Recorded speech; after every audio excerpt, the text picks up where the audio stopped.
नमस्कार। आज की अंतर्जालीय कक्षा में आप सभी का हार्दिक स्वागत है।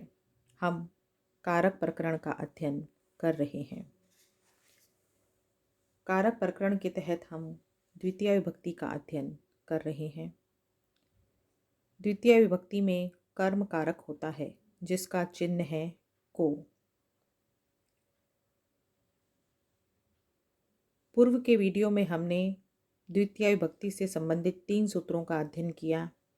कर्तु रिप्सितमम कर्म, कर्मणि द्वितीया और तथा युक्तम चानिप्सितम। आज के इस वीडियो में हम अकथितञ्च सूत्र का अध्ययन करेंगे। अकथितञ्च, इस सूत्र में 2 पद हैं, अकथितम और च। कथितम का अर्थ होता है प्रधान और अकथितम का अर्थ होता है अप्रधान।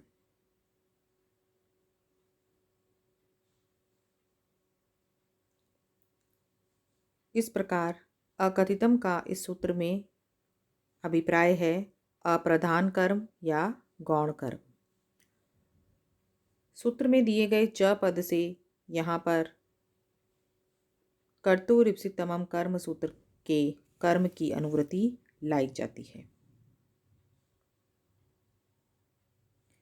इस प्रकार इस सूत्र का अर्थ हुआ आपादान आदि विशेष कारकों से अविवक्षित कारक को कर्म संज्ञा होती है। आपादानादि विशेषेर अविवक्षितम कारकम कर्म संज्ञम स्यात्। इस वृत्ति के अंतर्गत जो आपादानादि विशेषी पद दिया गया है, इसमें आपादान आदि से तात्पर्य आपादान, संप्रदान, अधिकरण, कर्म, करण, कर्ता और हेतु, ये 7 कारक हैं। जब आपादान, संप्रदान, अधिकरण, कर्म, करण, कर्ता और हेतु इन विशेष कारकों की विवक्षा न हो, अर्थात ये विशेष संज्ञाएं नहीं करनी हो, किंतु संबंध सामान्य के रूप में ही कहना हो, तब इन आपादान, संप्रदान, अधिकरण, कर्म, करण, कर्ता और हेतु को कर्म संज्ञा हो जाती है। कहने का तात्पर्य यह है कि वक्ता जब आपादान आदि कारकों को अपादान आदि के रूप में नहीं बोलना चाहता है, तब वे आपादान आदि अकथित माने जाते हैं और उनको भी कर्म मान लिया जाता है। यदि वक्ता को इनको आपादान आदि कारकों के रूप में ही बोलना अपेक्षित है, तब इनकी आपादान आदि संज्ञाएं भी होती हैं।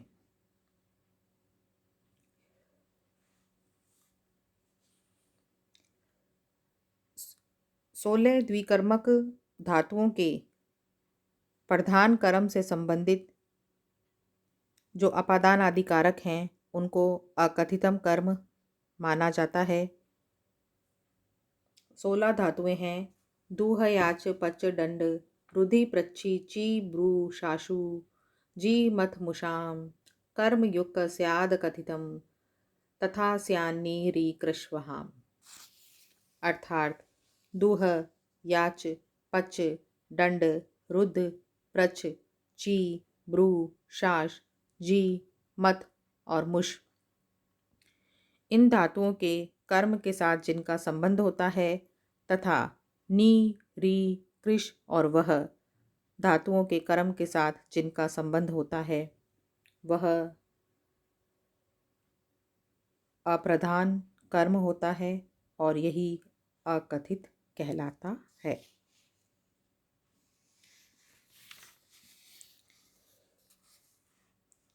इस प्रकार इस कारिका में पठित 16 धातुओं में 2 कर्म होते हैं, एक प्रधान कर्म और दूसरा अकथित कर्म। इन 16 धातुओं का फल प्रधान कर्म में ही समाप्त नहीं होता है, बल्कि एक और कर्म भी इन धातुओं के साथ रहता है, जिसे अकथित कर्म कहते हैं।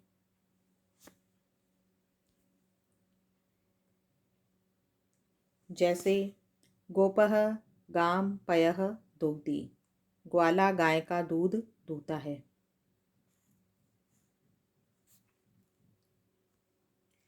इस उदाहरण में गोपः कर्तापद है और दोग्धी क्रियापद है। कर्ता को अपनी दोहन क्रिया के द्वारा पयः इप्सितमम है, दूध इप्सितमम है। इस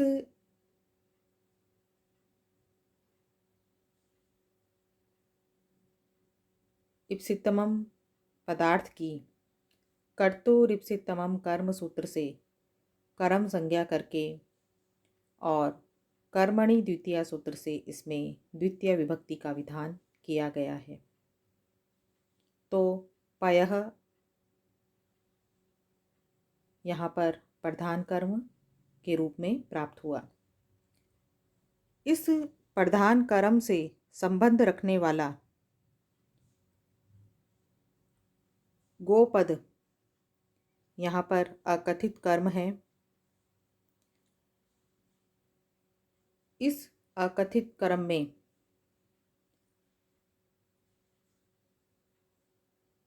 आपादान कारक की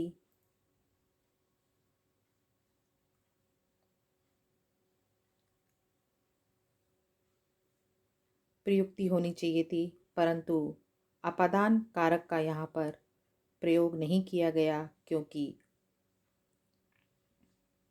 दुह द्विकर्मक धातु का प्रयोग किया गया है और यहाँ पर आपादान की अविवक्षा करके अकथितं च सूत्र से गौण कर्म गो में कर्म संज्ञा करके कर्मणि द्वितीय सूत्र से इसमें द्वितीय विभक्ति का विधान किया गया है। इस प्रकार गोपः गाम पयः दोग्धी में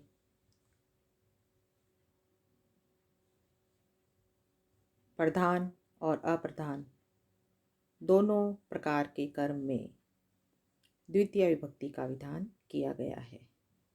प्रधान कर्म में द्वितीय विभक्ति का विधान कर्तुरिप्सितमम कर्म सूत्र से किया गया है और अप्रधान कर्म, जिसे अकथित कर्म भी कहते हैं, इसमें द्वितीय विभक्ति का विधान अकथितम च सूत्र से किया गया है। अगला उदाहरण है, विष्णु बलि से पृथ्वी मांगता है। विष्णु बलिम वसुधाम याचते। इस उदाहरण में याच द्विकर्मक धातु है।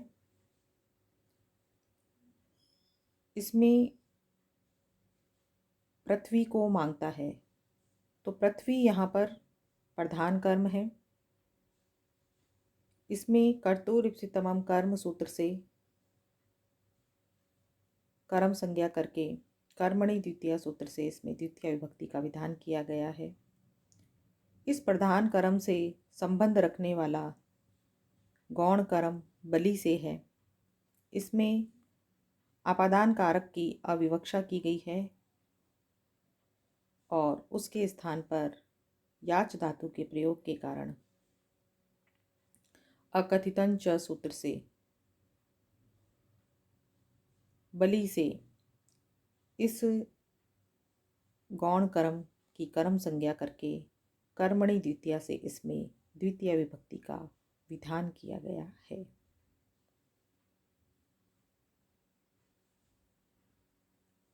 अगला उदाहरण है, वह चावलों से भात पकाती है।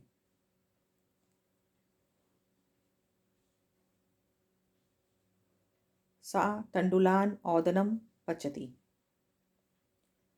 इस उदाहरण में पच द्विकर्मक धातु है। इस द्विकर्मक धातु का प्रधान कर्म ओदन है। इसमें कर्तु ईप्सित तमाम कर्म सूत्र से कर्म संज्ञा करके कर्मणि द्वितीया से द्वितीय विभक्ति का विधान किया गया है। चावलों से यह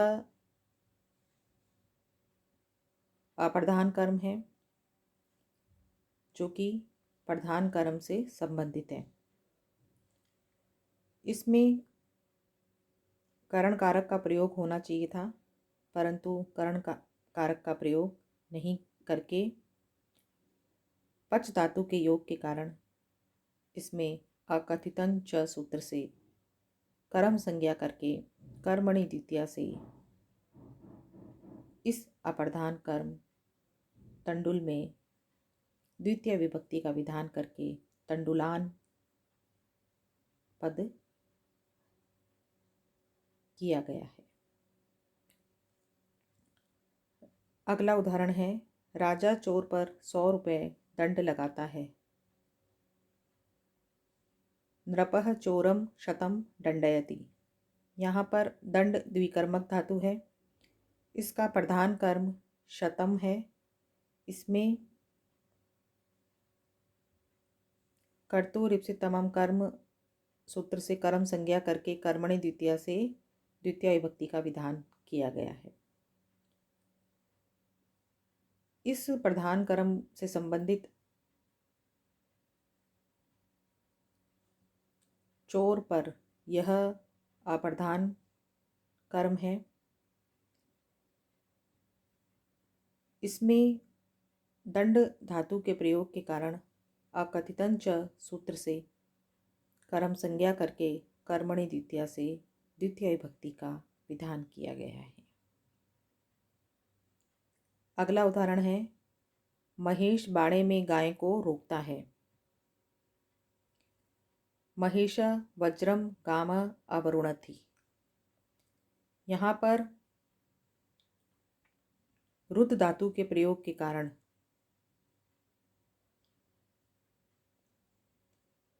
वज्रम इस पद में अकथितन च सूत्र से अकथित कर्म होने के कारण, गौण कर्म होने के कारण अकथितन च सूत्र से कर्म संज्ञा करके और कर्मणि द्वितीया से इसमें द्वितीय विभक्ति का विधान किया गया है। गाम, यह पद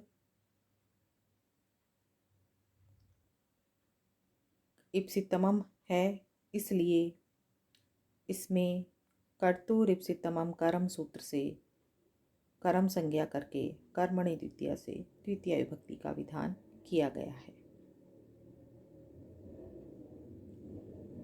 अगला उदाहरण है, आचार्य शिष्य से प्रश्न पूछता है। आचार्यः शिष्यं प्रश्नं पृच्छति। इसमें प्रच्छ धातु के प्रयोग के कारण दो कर्म हैं, एक प्रधान है और एक गौण है। प्रधान कर्म प्रश्न है और गौण कर्म शिष्य से है। यह गौण कर्म प्रधान कर्म से संबंधित है। इसमें प्रधान कर्म में कर्तु ईप्सित तमाम कर्म सूत्र से कर्म संज्ञा करके कर्मणि द्वितीया से प्रश्न पद में द्वितीय विभक्ति का विधान किया गया है। शिष्य से इस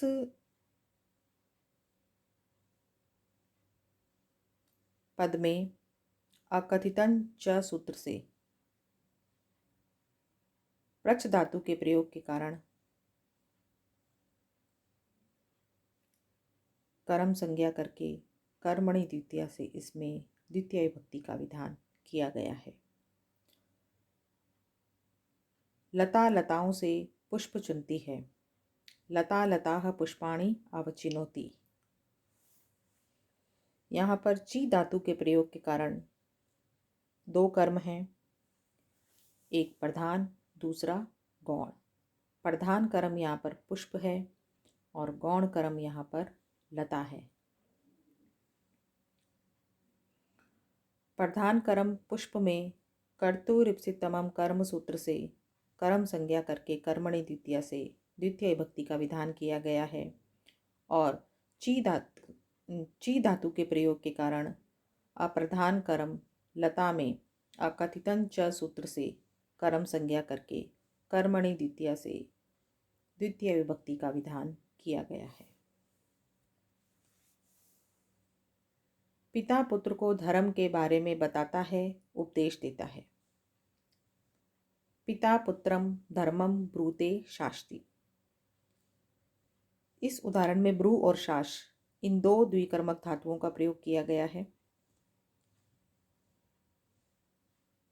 इसमें दो कर्म हैं, धर्म और पुत्र। धर्म यहाँ पर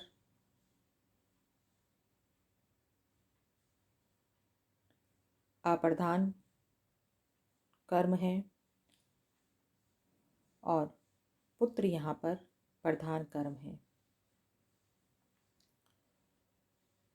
प्रधान कर्म पुत्र में कर्तुरिप्सितमम कर्म सूत्र से कर्म संज्ञा करके कर्मणि द्वितीया सूत्र से इसमें द्वितीय विभक्ति का विधान किया गया है।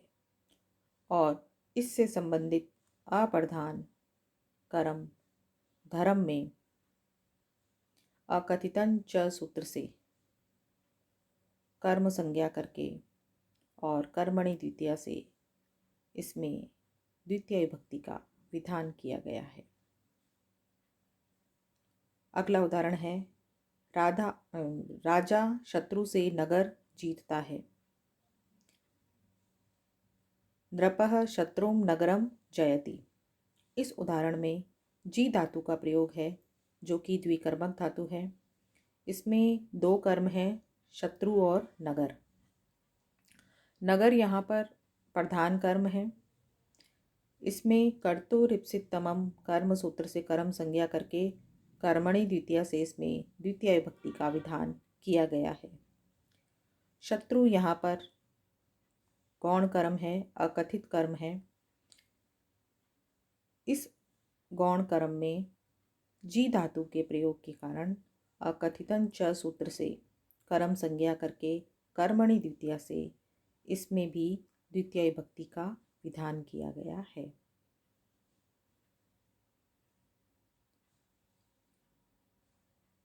विष्णु सागर से अमृत मथते हैं। विष्णु सागरम अमृतम मथनाति। यहाँ पर मथ धातु का प्रयोग किया गया है जो कि द्विकर्मक है। इस वाक्य में दो कर्म हैं, अमृतम और सागरम। अमृतम पद में कर्तुरिप्सितमम कर्म सूत्र से कर्म संज्ञा करके कर्मणि द्वितीया से इसमें द्वितीय विभक्ति का विधान किया गया है। यह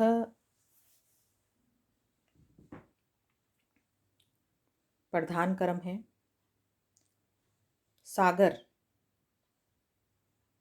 इस पद में अकथितन च सूत्र से कर्म संज्ञा करके कर्मणि द्वितीया से इसमें द्वितीय विभक्ति का विधान किया गया है।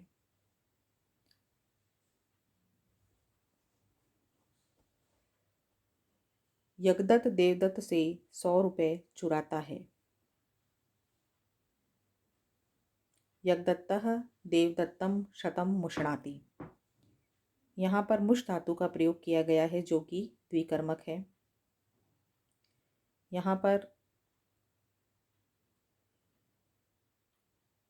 देवदत्त और शत ये दो कर्म हैं।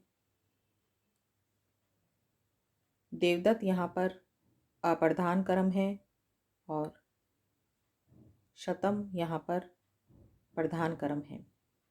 शतम पद में कर्तुरिप्सितमम कर्म सूत्र से कर्म संज्ञा करके कर्मणि द्वितीया से इसमें द्वितीय विभक्ति का विधान किया गया है। और देवदत्त पद में अकथितन च सूत्र से कर्म संज्ञा करके कर्मणि द्वितीया से द्वितीय विभक्ति का विधान किया गया है।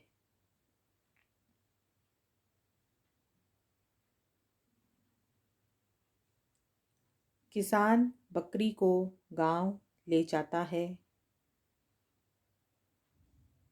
हरण करता है, खींचता है, वहन करता है।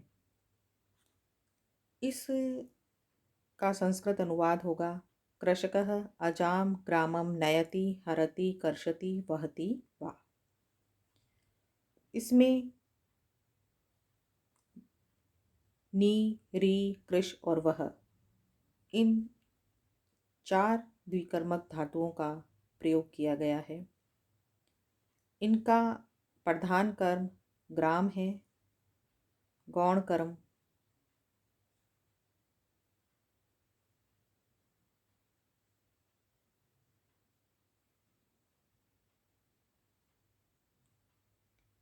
इनका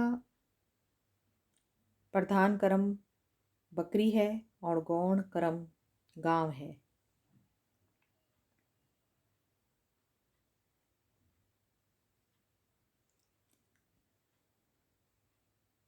प्रधान कर्म में कर्तुरिप्सितमम कर्म सूत्र से कर्म संज्ञा करके कर्मणि द्वितीया से द्वितीय विभक्ति का विधान किया गया है और गौण कर्म में अकथितं च सूत्र से कर्म संज्ञा करके कर्मणि द्वितीया से द्वितीय विभक्ति का विधान किया गया है।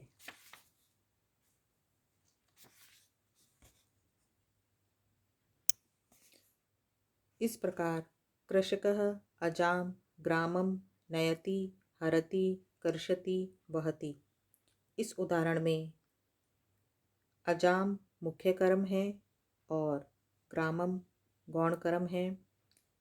इस गौण कर्म में अधिकरण कारक होना चाहिए था, परंतु उसकी अविवक्षा करके कर्म की विवक्षा अकथितम च सूत्र से करके कर्मणि द्वितीया से ग्रामम में द्वितीय विभक्ति का विधान किया गया है। इस प्रकार साथियों, आज हमने द्वितीय विभक्ति के तहत पठित सूत्र अकथितं च सूत्र के संबंध में विस्तृत जानकारी प्राप्त करी। इसके संबंध में आपके मन में कोई भी जिज्ञासा हो, प्रश्न हो, तो आप मुझसे व्हाट्सएप पर चैट करके पूछ सकते हैं। अब मैं अपनी वाणी को यहीं विराम देती हूँ। धन्यवाद।